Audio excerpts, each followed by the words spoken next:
Students, contract wages সিস্টেমটাকে আমরা এইভাবে আলোচনা করব যে কোনো একটা ইন্ডাস্ট্রির ভিতরে বিভিন্ন ধরনের টার্গেট থাকে, যেরকম উইকলি একটা টার্গেট হয়, 15 ডেজ এর টার্গেট হয়, 1 মান্থ টার্গেট হয়। তো এই ধরনের ছোট ছোট টার্গেটস গুলোর মধ্যে বিভিন্ন ধরনের প্রোডাকশনস রিগার্ডিং এর কাজ হয়।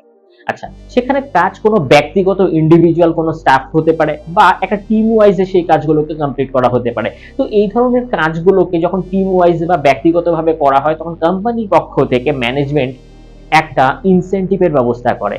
ইনসেনটিভ যার মানে হচ্ছে কিছুটা উৎসাহ দেওয়ার জন্য সেই ধরনের কিছু এক্সট্রা কিছু মানি দেওয়া হয়, যেখানে স্যালারির সাথে তাদের এই টাকাটাও তাদের এড হয়। এতে কি হয়? এটা তারা কাজ করার জন্য তাদের প্রেরণা পায়।